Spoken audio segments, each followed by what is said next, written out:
नमस्कार. आता आपण पाहत आहोत संकष्टी चतुर्थी महात्म्य. माझ्या ज्योती गोसावी नावाच्या या चॅनलला आपण लाईक करा, सबस्क्राईब करा, शेअर करा. आणि आपण आता ह्या व्रताबद्दल माहिती पाहूया. वक्रतुंड महाकाय सूर्यकोटी समप्रभ निर्विघ्नं कुर्मे देव सर्वकार्येषु सर्वदा.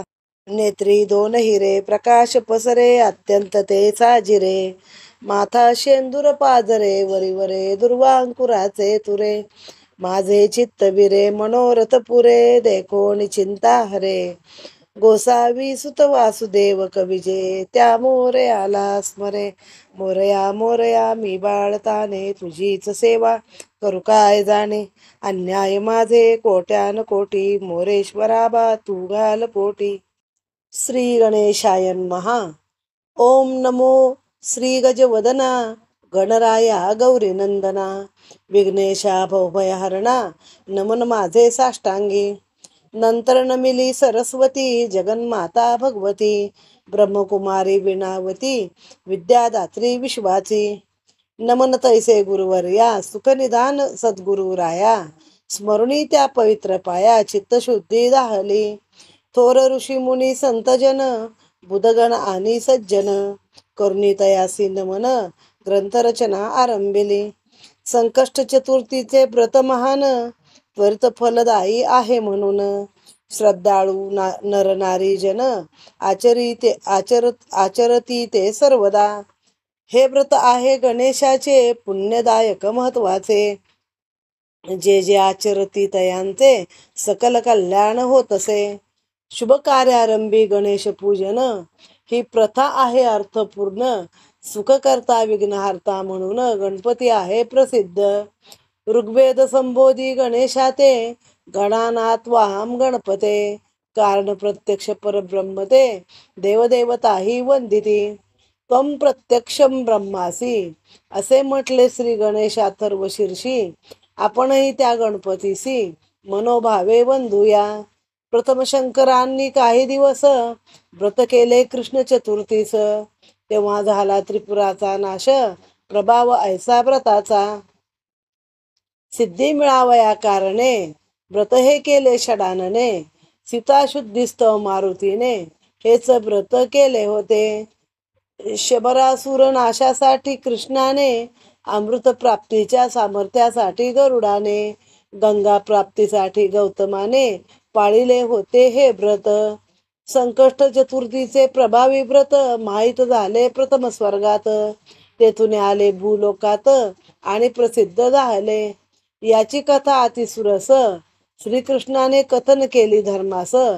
वैशंपायने जन्मेजयास स्कंदे ऋषींना सांगितली. संकष्टी चतुर्थी व्रतकथा श्रवणे पठणे जाती सर्व व्यथा. ते व्रत महात्म्य आता मिलिंद माधव वर्णितो. कृतवीर्य नावाचा राजा होता.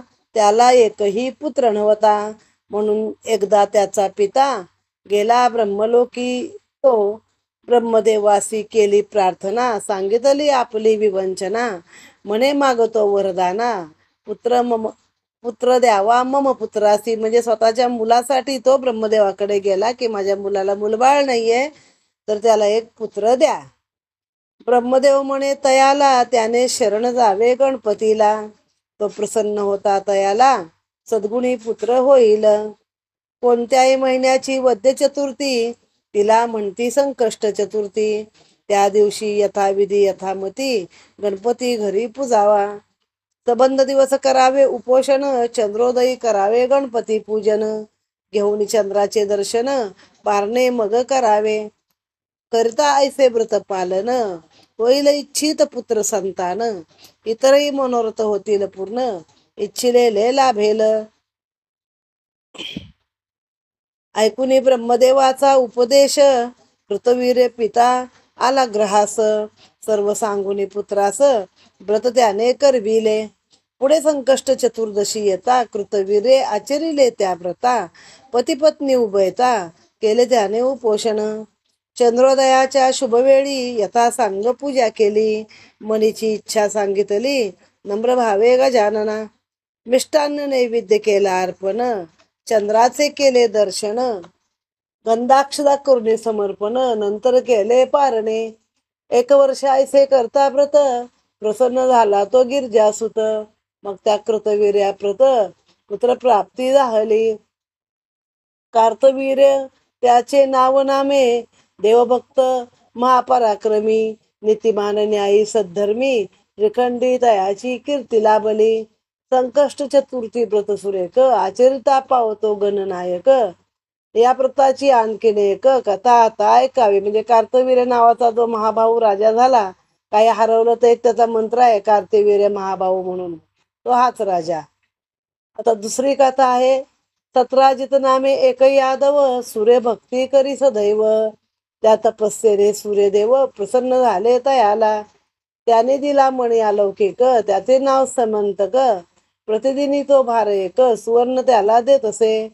त्याने त्यासी मिळाले अपार धन, रोज रोज घाली सहस्र भोजन. दिनदुबळ्याचे करी समाधान, अन्न वस्त्र धन देऊनी. सतराजित म्हणजे एक सामान्य, एवढे ऐश्वर्य धनधान्य. कुठून आले म्हणती अन्यजन, चर्चा चाले सर्वत्र. श्रीकृष्णाने रहस्य ओळखले, ते समंतक मण्याचे खेळ सगळे. सतराजिताला बोलवून आणले आणि त्याला म्हणाला, कस्तुरीमुळे जायचा मृगाचा, केळ्याच्या लोंगरामुळे केळीचा, मोत्यामुळे शिंपल्यातील किड्याचा प्राणनाश होत असे. तैसा समंतक मणी जाण, होईल तुझ्या नाशाला कारण. म्हणून उग्रसेनाला तो देऊन, मोकळा होतू झडकरी. त्याने कृष्णाचे ऐकले नाही, पुढे लोटले दिवस काही. सतराजित बंधू प्रसेन पाही, मणिकंठी मिरवत असे. त्यानंतर एकदा तो प्रसेन गळ्यात सेमंतक मणी घालून अरण्यात गेला निघून, मृगया क्रीडा करावया. तेथे तो अतिशय थकला, एका वृक्षाखाली विसावला. हा म्हणता काळोख झाला, गुप्पाट अंधार रात्रीचा. मण्याचा लख प्रकाश पाहून, सिंह एका आला धावून. प्रसेनाला ठार मारून, मणी घेऊन पळाला. पळता पळता मार्गे त्याला जांबुवंत नामे रामभक्त भेटला. त्याने मारून सिंहाला सेमंतक मणी पळविला. इकडे प्रसेन नाही आला परत, म्हणून झाला आकांत. कृष्णाचा असेल हात, संशय आला काहींना. चोरीसारखा क्षुद्राळ ऐकून दुःखी झाला घननीळ. मग तो संगे घेऊन लोक प्रबळ, सेमंतक शोधा निघाला. मार्गी ते अरण्य लागले, प्रसेनाचे कलेवर दिसले. सिंह अस्वलाची पाऊले, न्याहाळीत गेला पुढे पुढे. पोचला एका गुहेपाशी, बाहेर ठेवून तरासी. एकटा श्रीकृष्ण धाडसी, शिरला गुहे माझी त्या. मणी एका पाळण्याला जांबवंताने होता बांधून ठेवला. सूर्यासारखा प्रकाश दिसला सेमंतक मण्याचा तेथे. कृष्णाने हळूच जाऊन मणी घेतला काढून. तोच जांबुवंत आला धावून, युद्ध जुंपले दोघांचे. होता होता काही दिवस गेले, बाहेरचे वाट पाहून थकले. अखेर निराश होऊन गेले, परत आपल्या द्वारकेला. वृत्तांत तो सर्व कळला, जनसमुदाय सकळ हळहळला. शोकसागरी बुडाला, म्हणती कृष्णा येई रे. नंदा आणि यशोदेसी अपार दुःख झाले त्यासी. माझा काना दाखवा मजसी, म्हणून हंबरडा फोडला. तोच झाली आकाशवाणी, संकष्ट चतुर्थी व्रत करा दोघांनी. त्याने गणपतीची कृपा होणी, सुकृप येईल श्रीकृष्ण. मग त्यांनी तैसे केले, संकष्ट चतुर्थी ते व्रत आचरिले. आणि मग नवल घडले, गणपती प्रसन्न झाला. युद्ध करून 28 दिवस कृष्ण सामर्थ्य कळले जांबुवंतास. संतोषोनी मग श्रीकृष्णास कन्या जांबवंती अर्पिली. आंधण म्हणून समंतक दिदला, श्रीकृष्णाला आनंद झाला. जांबुवंतीस द्वारकेस आला, आनंद उत्सव घरोघरी. ज्याचा मणी त्यास दिदला, चोरीचा आळ फोल ठरला. अखेर आनंदी आनंद झाला संकष्टी चतुर्थीच्या व्रतामुळे. पूर्वी गणेश चतुर्थीच्या दिनी गोपद्मातील पाण्यात चुकुनी कृष्णाने चंद्र पाहिला म्हणून खोटा आळ आला होता. संकष्ट चतुर्थीच्या करता व्रत, दूरदेशी गेलेली व्यक्ती येते परत. खोट्या आळ जाती समस्त, चारित्र निष्कलंक होत असे. हे जांबुवंताची अजून एक कथा आहे.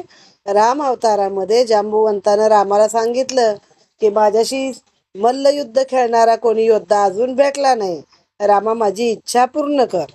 तेव्हा राम म्हणाले, कृष्ण अवतारी ही तुझी इच्छा मी पूर्ण करेन. असं 28 दिवस मग ते मल्लयुद्ध झालं. जांबुवंताला पार रगडून काढलं. तेव्हा त्याला मध्ये राम दिसला आणि रामाचाच धावा करत होता. म्हणजे ज्याच्याशी आपण युद्ध करतोय त्याचाच धावा आपण करतोय हे काही कळलं नाही. मग रामरूप दिसल्यावरती तो शरण आला. अजून एक कथा अशी आहे, श्रीलंकेत जेव्हा सीतामाईला अग्निदिव्य करायला रामाने सांगितलं तेव्हा सगळ्यांनाच राग आला. त्यात जांबुवंतालाही राग आला आणि जांबुवंत म्हणला, आधी माझ्याशी मल्लयुद्ध कर आणि त्यात जिंकलास तरच सीतामाईला तू अग्निदिव्य करायला सांग. तेव्हा पण रामाने तेच सांगितलं होतं, कृष्ण अवतारात मी तुझी इच्छा पूर्ण करीन. आणि मग सेमंतक म्हणायच्या निमित्ताने दोघांचे युद्ध घडलेलं आहे आणि पुढे आपली मुलगी जांबुवंती त्याला देऊन ठेवली आहे. आणि काही ठिकाणी तर असे की जांबुवंतीच्या पाळण्यावरच तो मणी बांधलेला होता हरिविजयामध्ये, असं आहे. मग आता हे व्रत केल्यावरती दुर्देशी गेलेला माणूस परत येतो. ज्याच्यावर चोरीचा आळ आलेला असतो तो आळ निघून तुमचं चारित्र्य निष्कलंक होतं. आता कृष्णावरती हे का आला होता सेमंतकाचा आळ, तर त्याने कधीतरी गाईच्या गोखुरात, गाईचं जे चिखलात साठलेलं उठलेलं पाऊल आहे त्या पाऊलामध्ये चंद्र पाहिला. आता चंद्राला तर आधी शाप होता की त्याचं तोंड पाहतील त्यांच्यावरती चोरीचा आळ येईल किंवा त्यांचं असं सगळं नष्ट होईल. मग चंद्राने उशाप मागितल्यावर गणपतीने सांगितलं, फक्त भाद्रपदातली जी चतुर्थी आहे म्हणजे जेव्हा आपण गणपती बसवतो त्या दिवशी फक्त कुणी चंद्र पाहायचा नाही. चंद्र पाहिला तर त्याच्यावरती चोरीचा आळ येतो. त्यामुळे काही ठिकाणी अशी पद्धत होती, उगाच चंद्र पाहायचा आणि कुणाच्या तरी शिव्या खाण्यासाठी त्याच्या पत्र्यावर घरावर दगड टाकायची, जेणेकरून आतली व्यक्ती शिव्या देते आणि तुमचा आळ निघून जातो. असं देखील एक कथा आहे लोकांमध्ये आपल्या. एक कथा आहे साची, पठणे श्रवणे भाविकाची, मने प्रफुल्लित होतील. पूर्वी चंद्रावती नामे, नगरीत चंद्रसेन राजा राज्य करीत. पूर्वी चंद्रावती नामे नगरीत, चंद्रसेन राजा राज्य करीत. एक व्याध त्याच नगरात, मृगया करून राहतसे. नित्याप्रमाणे एके दिवशी शिकारीसाठी गेला अरण्यासी. प्रयत्न करून या त्यासी शिकार काही मिळेना. नाही पशु नाही पक्षी, व्याध राहिला उपासी. विचार करू लागला मनासी, आता काय करावे. योगायोग खरावी लक्षण, तो होता कृष्ण चतुर्थी दिन. वनदेवता तेथे जमून करीत होत्या पूजन. व्याध गेला त्यांच्यापाशी, हात जोडून विचारी त्यासी. देवींनो चंद्रोदय समयासी, पूजिता दैवत कोण ते. देवी म्हणाल्या व्याधाला, आम्ही पूजितो गणपतीला. संकष्ट चतुर्थी व्रताला आचरितो येथे नेमाने. कैसे करावे पूजन तेही सांगितले समजावून. व्याधाने लक्ष लावून ऐकून घेतले सर्वही. व्रत केल्याचे काय फळ तेही वर्णले सकळ. व्रताचरणाची इच्छा प्रबळ व्याधा मनी उपजली. व्याधाने नम्र होऊन देवींना केले साष्टांग नमन. त्याला आशीर्वाद देऊन देवी अंतर्धान पावल्या. पुढे व्याधाने करून उपोषण, व्रत केले संकष्टी चतुर्थी दिन. ऐसे करता श्री गजानन तर त्याला पावले. मग जो मुळात भक्तच आहे ना त्याचा देव जास्त परीक्षा पाहतो. पण जो अभक्त आहे, ज्याला काहीच नाही, तो जर या मार्गाला आला देव त्याला त्वरित पावतो. कारण परत जायला नको ना. एक तर याचं मन कुठं वळलंय भक्ती मार्गाला, आपण आपल्या ह्याला काय पाहिजे ते द्यावं बाबा. जेव्हा जेव्हा जाई पारदेशी, शिकार मिळे विपुल त्यासी. परंतु तिथल्या राजासी काहीच शिकार मिळेना. व्याधाची कीर्ती ऐकून राजाने त्याला घेतले बोलावून आणि आपला मांडलिक म्हणून केली त्याची योजना. त्याला घेऊन जाई अरण्यात, तेव्हा शिकार मिळे अगणित. त्यामुळे राजाच्या मनात स्नेहभाव उपजला. पुढे मग एक शुभ दिवशी त्याचे लग्न केले राजकन्येशी. तिथल्या बहुत सुवर्ण राशी दिल्या सुवर्ण रत्न राशी. व्याध भोगी ऐश्वर्य. पुढे जर तो वृद्ध झाला तरी व्रतविधी नाही सोडला. शेवटी व्रत देऊन पुत्राला आपण झाला निवृत्त. तारुण्याचा मद झाला पुत्राला, विसरू लागला तो व्रताला. त्यामुळे ऐश्वर गेलेला याला, अन्न दशा झाली. होते नव्हते ते सर्व गेले, आयुष्य संपता मरण आले. व्रतभंगाचे पाप घडले, गणपती भारी कोपला. व्रताचे अल्प पुण्य होते पदराला, म्हणून पूर्वजन्मीच्या व्याधाला राजाच्या पोटी जन्म मिळाला. पुढे मोठा वाढला. राजदेवनी राजपुत्राला, राजा गेला तपश्चर्येला. परंतु त्या राजपुत्राला स्मरण नव्हते व्रताचे. त्याचा परिणाम म्हणून त्याच्या बंधूने केले कारस्थान. राज्यपद घेतले हिरावून, हाकलविला राज्याबाहेरी. जाता जाता अरण्य गेला, एका सरोवराच्या काठी बैसला. अश्रू ढाळी दुःखाने बोल लावून आपल्या दैवाला. त्या अरण्यातील एक मुनी होते चालले तेथुनी. राजपुत्राला दुःखी पाहुनी क्षणभर ते थांबले. राजपुत्राने धरले त्यांचे चरण, कर्मकहाणी केली निवेदन. म्हणे या सर्व संकटातून मुक्तता माझी करावी. मुनी होते सूक्ष्म अंतर्ज्ञानी, त्यांनी ओळखले आपल्या मनी. व्रतभंगाचे पाप घडले मुनी, दशा ऐसी झाली. ते म्हणाले राजपुत्राला, शरण जा तू गणपतीला. व्रत करता संकष्टी चतुर्थीला, कल्याण तुझे होईल. पुढे मग त्या राजपुत्राने व्रत केले नियमितपणे. पुनरपी राज्य वैभवतेने दशपटीने वाढले. भविष्य उत्तर पुराणातील ही कथा वर्णिनी संक्षिप्तपणे आता. संतोष हो गणेश भक्ता, जडो चित्त पारायणी. संकष्टी चतुर्थीचे व्रत करून देवासमोर निश्चल बसून प्रार्थना करावी हात जोडून आणि वरदान मागावे. श्री गणेशा तू माता पिता, तुच करता आणि करविता. तूच दाता आणि त्राता, प्रत्यक्ष ब्रह्म तेच तू. तू प्रारंभ आणि अंत, तूच निर्मिले विश्व समस्त. ब्रह्मांड नायका तू अनंत, दया करावी मजवरी. नमस्त चिन्मया ब्रह्ममया, नमस्ते ज्ञान विज्ञानमया. नमस्ते सच्चिदानंदा अद्वितीया, वाङ्मय रूपा नमस्ते. सर्व कुटुंबीय सुखी असो, घरी लक्ष्मी सरस्वती वसो. संकट व्याधीचे भय नसो, म्हणे मिलिंद माधव.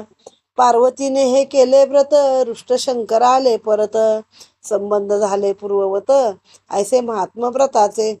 महात्मे हे वाचावे आपण, किंवा करावे श्रवण. होतील सर्व इच्छा पूर्ण, सत्य सत्य वाचाही. शके 1897 श्रावणातील शुक्ल नवमीसी, शुक्रवारी शुभ दिवसी हा ग्रंथ पूर्ण झाला. श्री गजाननार्पणमस्तु. शुभम भवतु.